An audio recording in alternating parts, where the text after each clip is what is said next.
Hi friends, നമ്മൾ കുറച്ച് ദിവസം മുമ്പ് വീഡിയോ ചെയ്ത് പറഞ്ഞതാണ് വളരെ ഇമ്പോർട്ടൻ്റ് ആയിട്ടുള്ള ഒഴിവുകൾ ഉണ്ടെങ്കിൽ നമ്മൾ ഇനി അത് റിപ്പോർട്ട് ചെയ്യും.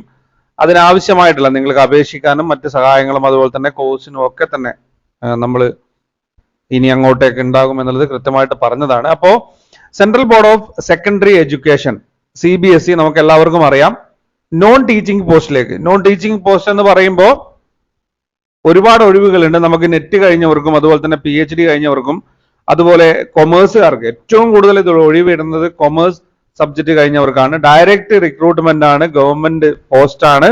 ഇന്ത്യയിൽ എവിടെ വേണമെങ്കിലും നമുക്ക് നിയമനം ലഭിക്കാം. ഓൾ ഇന്ത്യ ലെവലിലുള്ള ഒരു പോസ്റ്റ് ആണ്. അഡ്വർടൈസ് നമ്പർ 1/2024 ആണ്. അപ്പൊ ഇതിലെ പോസ്റ്റുകളുടെ വിവരങ്ങൾ നമുക്കൊന്ന് നോക്കാം. അസിസ്റ്റന്റ് സെക്രട്ടറി ലെവൽ 10 ആണ്. നമുക്കറിയാം ലെവൽ 10ന്റെ കാര്യമൊക്കെ നമ്മൾ ഒരുപാട് വീഡിയോയിൽ ചർച്ച ചെയ്താണ്. പേ ലെവൽ അതിൽ ടോട്ടലായിട്ട് 18 ഒഴിവുകളാണ് റിപ്പോർട്ട് ചെയ്തിരിക്കുന്നത്. SC 2, ST 1, OBC NCL കാര്യത്തിൽ വളരെ ശ്രദ്ധിക്കണം. ആദ്യമേ പറയാം, NCL സർട്ടിഫിക്കറ്റ് നമ്മൾ താലൂക്കിൽ നിന്ന് വാങ്ങേണ്ടതാണ്. സെൻട്രൽ ഗവൺമെന്റിന്റെ ഒഴിവുകളിലേക്കാണ് നമ്മൾ അപേക്ഷ അയക്കുന്നത്. EWSന് ഒരു ഒഴിവുണ്ട്. EWS സർട്ടിഫിക്കറ്റും അതുപോലെ തന്നെ നമ്മൾ സെൻട്രൽ ലിസ്റ്റ് പ്രകാരമുള്ളത് വാങ്ങണം. കോമൺ ആയിട്ടുള്ള ഒഴിവുകൾ 10 ഉണ്ട്. ഇനി അസിസ്റ്റന്റ് സെക്രട്ടറി തന്നെ അക്കാഡമിക്, മറ്റത് അഡ്മിനിസ്ട്രേഷൻ ആണ്. അക്കാഡമിയിലേക്ക് വരുമ്പോൾ SC 3 ഒഴിവ്, ST 1 ഒഴിവ്, OBC NCL 4 ഒഴിവുകളുണ്ട്, EWS 1 ഒഴിവുണ്ട്. ടോട്ടൽ 16 ഒഴിവുകളാണ് വരുന്നത്. ഓക്കെ, അതിൽ PWD 1 ഒഴിവ് റിസർവ് ചെയ്തിട്ടുണ്ട്. അസിസ്റ്റന്റ് സെക്രട്ടറി സ്കിൽ എഡ്യൂക്കേഷൻ അതിൽ SC 1 ഉണ്ട്, OBC NCL 2 ഒഴിവുകളുണ്ട്. ടോട്ടൽ 5 ഒഴിവുകൾ, നോർമലി 5 ഒഴിവുകൾ. ഓക്കെ, അസിസ്റ്റന്റ് സെക്രട്ടറി ട്രെയിനിങ് 3 ഒഴിവുകൾ, SCയിലേക്ക് 1 ഒഴിവ്, ST, OBC NCL 5 ഒഴിവുകൾ, EWS 2 ഒഴിവ്, മൊത്തം 22 ഒഴിവുകൾ. ഇത് OBCക്കായിട്ട് റിസർവ് ചെയ്താണ്, EWSനായിട്ട് റിസർവ് ചെയ്താണ്. ഓക്കെ, അതിന്റെ യോഗ്യത എന്ന് പറയുന്നത് ഇവർ രണ്ടുപേരും OBC നോൺ ക്രിമീലിയർ താലൂക്കിൽ നിന്നാണ്, EWS അവരുടെ സർട്ടിഫിക്കറ്റ് താലൂക്കിൽ നിന്നാണ്. ഓക്കെ, ജൂനിയർ എഞ്ചിനീയർ അതിൽ 17 ഒഴിവുകളാണുള്ളത്. PWD 1 ഒഴിവ് മാറ്റി വെച്ചിട്ടുണ്ട്. ജൂനിയർ ട്രാൻസ്ലേഷൻ ഓഫീസർ അതിൽ 7 ഒഴിവുകളാണുള്ളത്. OBC NCL 2 ഒഴിവ്, SC 1 ഒഴിവ്, EWS 1 ഒഴിവ്. ഓക്കെ, അക്കൗണ്ടന്റിന്റെ ഒഴിവ് നോക്കുക. SC 1 ഒഴിവുണ്ട്, OBC 1 ഒഴിവ്, ടോട്ടൽ 7 ഒഴിവുകളാണുള്ളത്. നമുക്കറിയാം അക്കൗണ്ടന്റിന്റെ യോഗ്യത കൊമേഴ്സ് സബ്ജക്റ്റ് ആണ്. ജൂനിയർ അക്കൗണ്ടന്റ് പേ ലെവൽ 2 ആണ്. SC 3 ഒഴിവ്, ST 2 ഒഴിവ്, OBC NCL 4 ഒഴിവ്, EWS 3 ഒഴിവ്, ടോട്ടൽ 20 ഒഴിവുകളുണ്ട്. അതിൽ രണ്ടിലും PWD ഓരോ ഒഴിവുകൾ വീതം റിസർവ് ചെയ്തിട്ടുണ്ട്. നമ്മൾ അപേക്ഷ അയച്ചു തുടങ്ങേണ്ടത് 12-ാം തീയതി മുതലാണ്. അപേക്ഷ അയക്കാനുള്ള അവസാന തീയതി ഏപ്രിൽ 11 ആണ്. മുഴുവൻ വിവരങ്ങളും ഇതിന്റെയൊക്കെ ലിങ്കുകൾ നമ്മൾ ഡിസ്ക്രിപ്ഷനിൽ കൊടുത്തിട്ടുണ്ട്. നിങ്ങൾ ആ ലിങ്ക് ക്ലിക്ക് ചെയ്യുക. കാര്യങ്ങൾ വളരെ കൃത്യമായിട്ട് വായിച്ച് മനസ്സിലാക്കുക. ബേസിക് ആയിട്ട് ഇത്രയും ഒഴിവുകളാണ് റിപ്പോർട്ട് ചെയ്തിരിക്കുന്നത്. അപ്പോൾ ഇതിന്റെ ഡീറ്റെയിൽസ് ആണ് നമുക്ക് മനസ്സിലാക്കാനുള്ളത്. നിങ്ങൾ വീഡിയോ മുഴുവനായിട്ട് കാണുക. വീഡിയോ മുഴുവനായിട്ട് കണ്ടതിന് ശേഷം മെസ്സേജ് അയക്കുക, കമന്റ് ഒക്കെ ചെയ്യുക.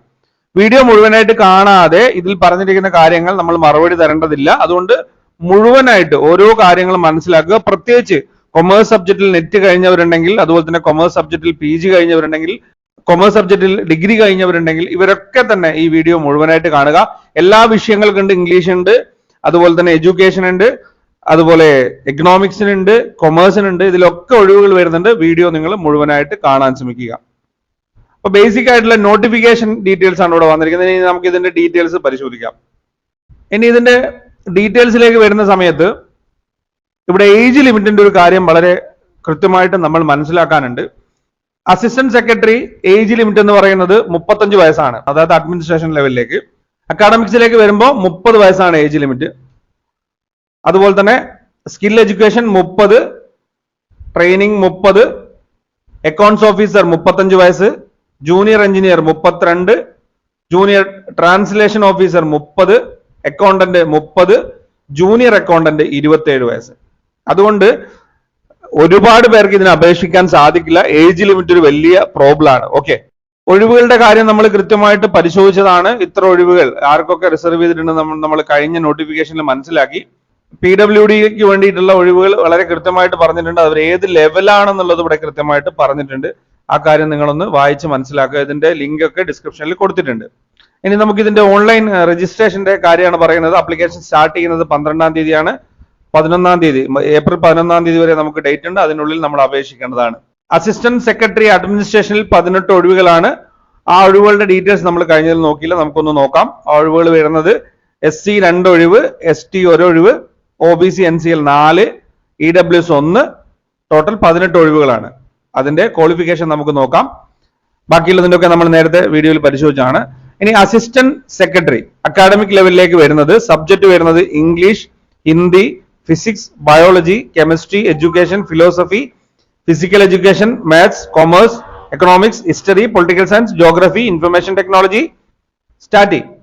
മൊത്തം 16 ഒഴിവുകൾ. ഓരോന്നിലും ഓരോ ഒഴിവുകളുണ്ട്. ഓക്കെ, ഈ വിഷയത്തിൽ ഇനി അതിന്റെ യോഗ്യത നമ്മൾ മനസ്സിലാക്കി കഴിഞ്ഞാൽ നമുക്ക് ആ വിഷയത്തിൽ അപേക്ഷിക്കാൻ പറ്റുമോ ഇല്ലയോ എന്ന് നമുക്ക് കൃത്യമായിട്ട് മനസ്സിലാക്കാൻ സാധിക്കും.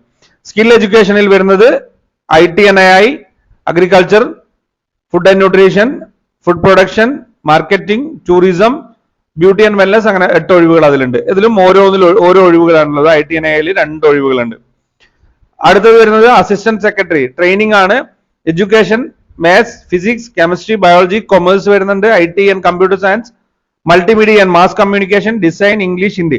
അപ്പോ ഒരു നെറ്റിനൊക്കെ പ്രിപ്പയർ ചെയ്യുന്നവരെ സംബന്ധിച്ചിടത്തോളം വളരെ ഇമ്പോർട്ടന്റ് ആയിട്ടുള്ള ഒഴിവുകളാണ് ഇവിടെ റിപ്പോർട്ട് ചെയ്തിരിക്കുന്നത്. ഓരോ വിഷയത്തിലും 2 ഒഴിവുകളുണ്ട്. ടോട്ടൽ 22 ഒഴിവുകളാണ് നമുക്ക് ഇവിടെ വന്നിരിക്കുന്നത്. അതിൽ റിസർവേഷൻ ഉണ്ട് എന്നുള്ളത് മനസ്സിലാക്കുക. അക്കൗണ്ട്സ് ഓഫീസർ 13 ഒഴിവുകളാണ്. ജൂനിയർ എഞ്ചിനീയർ 17 ഒഴിവുകളുണ്ട്. ജൂനിയർ ട്രാൻസ്ലേഷൻ ഓഫീസർ 7 ഒഴിവുകളാണ്. അക്കൗണ്ടന്റ് 7 ഒഴിവുണ്ട്. ജൂനിയർ അക്കൗണ്ടന്റ് 20 ഒഴിവുകളുണ്ട്. അതിന്റെ ഏജ് ലിമിറ്റ് നമ്മൾ മനസ്സിലാക്കി. ഇനി SC ST OBC റിസർവേഷൻ ഉണ്ട്. OBC നേരത്തെ പറഞ്ഞല്ലോ NCL സെൻട്രൽ ലിസ്റ്റ് പ്രകാരമുള്ളതാണ്. EWS, PWD, ESM ഇവരൊക്കെ നമ്മൾ സെൻട്രൽ ഗവൺമെന്റിന് അപേക്ഷിക്കുമ്പോൾ നമ്മൾ താലൂക്കിൽ നിന്നാണ് NCL-ഉം അതുപോലെ തന്നെ EWS സർട്ടിഫിക്കറ്റ് വാങ്ങേണ്ടത്. അത് കിട്ടും എന്ന് ഉറപ്പിച്ചതിന് ശേഷം മാത്രം ആ ഒരു കാര്യം നിങ്ങൾ ചൂസ് ചെയ്യാം. ലാസ്റ്റ് ഡേറ്റ് എന്ന് പറയുന്നത് 11-ാം തീയതിയാണ്. അതായത് ഏപ്രിൽ 11-ാം തീയതിയാണ് എന്നുള്ളത് മനസ്സിലാക്കുക. അപ്പൊ EWS സർട്ടിഫിക്കറ്റ് കൃത്യമായിട്ട് ഫിനാൻഷ്യൽ ഇയർ പറഞ്ഞിട്ടുണ്ട് 2022-23 ഏറ്റവും ലേറ്റസ്റ്റ് ആയിട്ടുള്ളതായിരിക്കണം. എക്സ് സർവീസ്മാൻ അവിടെ കൃത്യമായിട്ട് പറഞ്ഞിട്ടുണ്ട്. അതിന്റെ കാര്യങ്ങൾ നിങ്ങളൊന്ന് വായിച്ച് മനസ്സിലാക്കുക. PWD റിസർവേഷന്റെ എന്തൊക്കെയാണെന്നുള്ളതും കൃത്യമായിട്ട് പറഞ്ഞിട്ടുണ്ട്. അസിസ്റ്റന്റ് സെക്രട്ടറി അഡ്മിനിസ്ട്രേഷന്റെ യോഗ്യത എന്ന് പറയുന്നത് essential qualification bachelor's degree recognised university, അതായത് നിങ്ങൾക്ക് അംഗീകാരമുള്ള യൂണിവേഴ്സിറ്റി ഡിഗ്രി ആണ് ഇതിന്റെ ക്വാളിഫിക്കേഷൻ എന്ന് പറയുന്നത്. ഓക്കെ, അതിന്റെ ഏജ് ലിമിറ്റ് എന്ന് പറയുന്നത് 35 വയസ്സാണ്. ഡിഗ്രിയാണ് അതിന്റെ യോഗ്യത പറഞ്ഞിരിക്കുന്നത്. ഇനി അസിസ്റ്റന്റ് സെക്രട്ടറി അക്കാഡമിക് സെക്രട്ടറിയുടെ എസെൻഷ്യൽ യോഗ്യത എന്ന് പറയുന്നത് പറഞ്ഞിരിക്കുന്ന സബ്ജക്റ്റുകളിലുള്ള അംഗീകൃത സർവകലാശാലയിൽ നിന്നുള്ള ബിരുദാനന്തര ബിരുദം, PG, B.Ed degree, NET or SLET നമുക്ക് ഇല്ലാത്തത് കൊണ്ട് തന്നെ നെറ്റ് നിർബന്ധമാണ്. ഓക്കെ, അസിസ്റ്റന്റ് സെക്രട്ടറി അക്കാഡമിക്സിന്റെ യോഗ്യത PG plus net plus B.Ed. M.Ed ഉള്ളവർക്കും അതുപോലെ തന്നെ അത്തരത്തിൽ എക്സ്പീരിയൻസിന്റെ കാര്യങ്ങളൊക്കെ നിങ്ങൾക്ക് അവിടെ കൊടുക്കാവുന്നതാണ്. ഏജ് ലിമിറ്റ് എന്ന് പറയുന്നത് 30 വയസ്സാണ് എന്നുള്ളത് ഓർത്തു വെക്കുക. അസിസ്റ്റന്റ് സെക്രട്ടറി സ്കിൽ എഡ്യൂക്കേഷൻ എന്ന് പറയുന്നത് ഇത് തന്നെയാണ്. PG അവരുടെ സബ്ജക്റ്റുകളിലുള്ള അതാത് സബ്ജക്റ്റുകളിലുള്ള ക്വാളിഫിക്കേഷൻ ഉണ്ടെങ്കിൽ, അഡീഷണൽ ആയിട്ടുള്ള ക്വാളിഫിക്കേഷൻ ഉണ്ടെങ്കിൽ അത് പരിഗണിക്കും. എസെൻഷ്യൽ ക്വാളിഫിക്കേഷൻ എന്ന് പറയുന്നത് അവരുടെ സബ്ജക്റ്റിലുള്ള PG ആണ്. 30 വയസ്സാണ് അവിടെയും ഏജ് ലിമിറ്റ് പറയുന്നത്. അസിസ്റ്റന്റ് സെക്രട്ടറി ട്രെയിനിങ്ങിൽ വരുന്നത് essential qualification PG, B.Ed plus net ആണ്. സ്ലെറ്റ് നമുക്കില്ല. ഓക്കെ, അത് മനസ്സിലാക്കുക. ഇന്ത്യ ഒട്ടാകെയുള്ള ഒഴിവുകളാണ്. ഇന്ത്യയിൽ എവിടെ വേണമെങ്കിലും നമുക്ക് നിയമനം ലഭിക്കാം. ഏജ് ലിമിറ്റ് എന്ന് പറയുന്നത് 30 വയസ്സാണ് എന്നുള്ളത് മനസ്സിലാക്കുക. ഡിസൈറബിൾ കൊടുത്തിട്ടുണ്ട്. ഇനി അതുപോലെ തന്നെ അക്കൗണ്ട്സ് ഓഫീസർ എസെൻഷ്യൽ ക്വാളിഫിക്കേഷൻ ശ്രദ്ധിച്ചോളൂ. Bachelors degree of recognised university, അതായത് അംഗീകൃത സർവകലാശാലയിൽ നിന്നുള്ള degree, economics, commerce, accounts, finance, business studies, cost accounting, ഏതെങ്കിലും ഒന്ന് സബ്ജക്റ്റ് ആയിരിക്കണം. നമ്മൾ BCom കഴിഞ്ഞവർക്കൊക്കെ കൃത്യമായിട്ട് അപേക്ഷിക്കാൻ പറ്റിയ പോസ്റ്റ് ആണെന്ന് നമ്മൾ മനസ്സിലാക്കുക.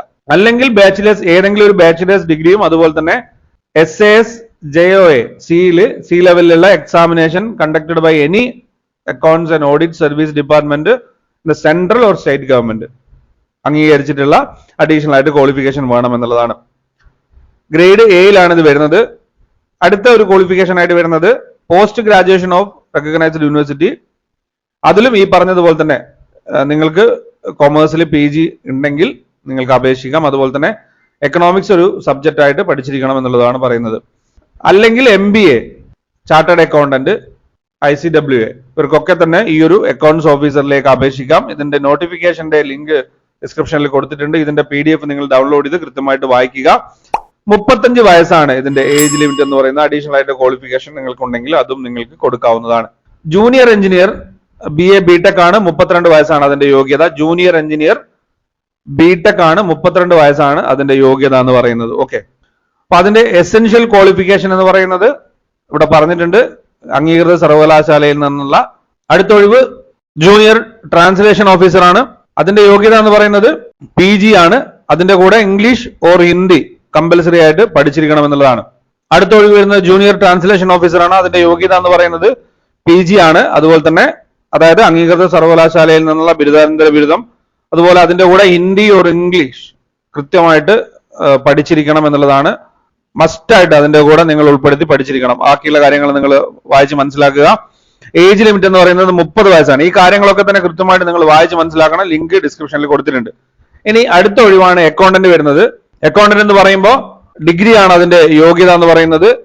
അതിൽ എന്തൊക്കെ സബ്ജക്ട് ഉൾപ്പെടുത്തിയിരിക്കണം? എക്കണോമിക്സ് ഉണ്ടായിരിക്കണം, accounts, finance, business studies, cost accounting, commerce, ഇതിൽ ഏതെങ്കിലും ഒരു സബ്ജക്ട് ഉണ്ടായിരിക്കണം. അപ്പോൾ BCom കഴിഞ്ഞവർക്കൊക്കെ സുഖമായിട്ട് കൊടുക്കാൻ പറ്റും. അതുപോലെ BA എക്കണോമിക്സ് കഴിഞ്ഞവർക്കൊക്കെ കൊടുക്കാൻ സാധിക്കുന്ന ഒരു പോസ്റ്റ് തന്നെയാണ്. അതിൽ ടൈപ്പിംഗ് സ്പീഡ് പറയുന്നുണ്ട് 35 WPM ആണ്. ആ കാര്യങ്ങളും നോക്കുക. ഹിന്ദി ഇൻ കമ്പ്യൂട്ടർ ആണ്, കമ്പ്യൂട്ടറിലെ ടൈപ്പിംഗ് സ്പീഡാണ് പറയുന്നത്. ഇതൊക്കെ നമുക്ക് നേടാവുന്നതേ ഉള്ളൂ. നമുക്ക് പോസ്റ്റ് ഒഴിവുകളിലൊക്കെ അപേക്ഷിച്ച് ആ കാര്യങ്ങളൊക്കെ തന്നെ നമുക്ക് നേടാവുന്നതേ ഉള്ളൂ എന്ന് നിങ്ങൾ മനസ്സിലാക്കുക. ജൂനിയർ അക്കൗണ്ടന്റ് +2 ആണ് അതിന്റെ യോഗ്യത വരുന്നത്. അതിൽ ഈ പറഞ്ഞ പോലെ തന്നെ എക്കണോമിക്സ്, കൊമേഴ്സ്, അതുപോലെ തന്നെ business administration, taxation, accounting, finance, ഇതിൽ ഏതെങ്കിലും ഒരു സബ്ജക്ട് നിങ്ങൾ പഠിച്ചാൽ മതി. ടൈപ്പിംഗ് സ്പീഡ് അതിലും പറയുന്നുണ്ട്. 27 വയസ്സാണ് അതിന്റെ ഏജ് ലിമിറ്റ് എന്ന് പറയുന്നത്. അപ്പൊ ഒഴിവുകളുടെ യോഗ്യതകളെല്ലാം നമ്മൾ മനസ്സിലാക്കി. ഇനി ഏജിൽ ലഭിക്കുന്ന നമുക്ക് റിലാക്സേഷൻ ആണ്. SC ST 5 വർഷം ലഭിക്കുന്നുണ്ട്. അപ്പോ 30 വയസ്സുള്ള പോസ്റ്റുകൾക്ക് ST SC ആണെങ്കിൽ നിങ്ങൾക്ക് 35 വയസ്സായാലും കുഴപ്പമില്ല. OBC NCL സാധാരണത്തെ പോലെ തന്നെ 3 വർഷം. അപ്പൊ 30 + 3 33 വയസ്സ് വരെ നിങ്ങൾക്ക് ഇളവ് ലഭിക്കും. ജൂനിയർ അക്കൗണ്ടന്റിന് 30 വയസ്സായവർക്ക് മാത്രമേ അപേക്ഷിക്കാൻ സാധിക്കൂ. PWD 10 വർഷം. അതിന്റെ PWD SC ST including woman 15 വർഷം വരുന്നുണ്ട് എന്നുള്ളത് നിങ്ങൾ മനസ്സിലാക്കുക. എക്സ് സർവീസ്മെൻ 5 വർഷത്തെ ഇളവ് ലഭിക്കുന്നുണ്ട്. അതുപോലെ തന്നെ വുമൺ കാൻഡിഡേറ്റ്സിന് 10 വർഷത്തെ ഇളവ് ലഭിക്കുന്നുണ്ട്. അത് പ്രത്യേകമായിട്ട് എടുത്ത് പറഞ്ഞിട്ടുണ്ട്. ഡിപ്പാർട്ട്മെന്റ് കാൻഡിഡേറ്റ്സിന് അതിന് ഏജ് ലിമിറ്റ് ഇല്ല. ഓക്കെ, വുമൺ കാൻഡിഡേറ്റ്സിന് 10 വർഷത്തെ ഏജ് ലിമിറ്റ് ലഭിക്കുന്നുണ്ട്. അപ്പോ അത്തരക്കാർക്കൊക്കെ വളരെ എഫക്റ്റീവ് ആയിട്ടുള്ള ഒരു പോസ്റ്റ് തന്നെയാണ്. അതിന്റെ പരീക്ഷയും സിലബസും മറ്റു കാര്യങ്ങളൊക്കെ നമുക്ക് നോക്കാം. ഇതിന്റെ റിസർവ്ഡ് കാറ്റഗറി OBC EWS വരുന്ന സമയത്ത് 1500 രൂപയാണ് അതിന്റെ ഫീ വരുന്നത്.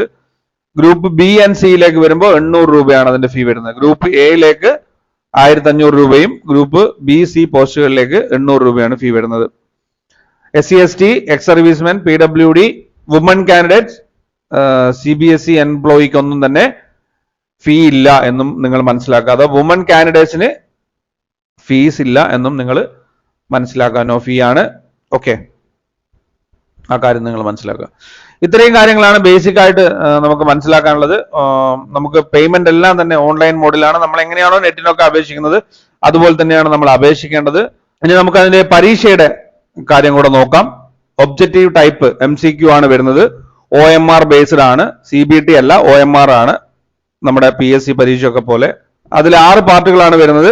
കറണ്ട് അഫയേഴ്സ് വരുന്നുണ്ട്, mental ability, logical reason, arithmetical, numerical വരുന്നുണ്ട്, ജനറൽ ഹിന്ദി കോംപ്രഹെൻഷൻ സ്കില്ല് വരുന്നുണ്ട്, ജനറൽ ഇംഗ്ലീഷ് കോംപ്രഹെൻഷൻ വരുന്നുണ്ട്, ബേസിക് നോളജ്, കമ്പ്യൂട്ടർ നോളജ് വരുന്നുണ്ട്. ഇതിനൊക്കെ തന്നെ 30 ചോദ്യങ്ങൾ 2 മാർക്ക് വീതം, മൊത്തം 300 മാർക്കാണ്. 2.5 മണിക്കൂറാണ് നമുക്ക് സമയമായിട്ട് വരുന്നത്. ഓക്കെ, ഇനി അടുത്തത് റിട്ടൺ എക്സാമിനേഷൻ ആണ്. അതിൽ ഈ പറഞ്ഞതുപോലെ തന്നെ കറണ്ട് അഫയേഴ്സ്, ടെക്നോളജി ഒക്കെ വരുന്നുണ്ട്. രണ്ടാമത്തത് administrative theory, behaviour, principal, organisation, അതിന്റെ ആ കാര്യങ്ങളൊക്കെ അടങ്ങിയ ഇത് വരുന്നുണ്ട്. 80 മാർക്കിനാണ് ആ കാര്യം വരുന്നത്. പാർട്ട് എയിൽ 160 മാർക്കാണ്. ഇന്ത്യൻ കോൺസ്റ്റിറ്റ്യൂഷന്റെ കാര്യങ്ങൾ വരുന്നുണ്ട്. പാർട്ട് 3യിൽ 40 മാർക്കാണ്. എസ് എ റൈറ്റിംഗ് വരുന്നുണ്ട് ഇംഗ്ലീഷ് ഓർ ഹിന്ദിയിൽ, അതിൽ 40 മാർക്ക്. ടോട്ടൽ 320 മാർക്ക് 3 മണിക്കൂറാണ്. അപ്പോൾ 2 രീതിയിലാണ് എ ബി 2 ടൈപ്പായിട്ടാണ് നമുക്ക് എന്തിനായിട്ട് പരീക്ഷ നടക്കുന്നത്. അസിസ്റ്റന്റ് സെക്രട്ടറിക്കായിട്ട് അക്കാഡമിക് അഡ്മിൻ കെയറിലേക്ക് പരീക്ഷ നടക്കുന്നത്. ഇനി അടുത്തത് അസിസ്റ്റന്റ് സെക്രട്ടറി അക്കാഡമിക് ലെവലിലെയാണ്. അക്കാഡമിക് ലെവലിലും ഇതുപോലെ തന്നെ റിട്ടേൺ എക്സാമിനേഷനും ഉണ്ട്, അതുപോലെ ഒബ്ജക്റ്റീവ് ടൈപ്പും ഉണ്ട്. 2 രീതിയിലാണ് പരീക്ഷ വരുന്നത്. പാർട്ട് 1 കറണ്ട് അഫയേഴ്സ് വരുന്നുണ്ട്.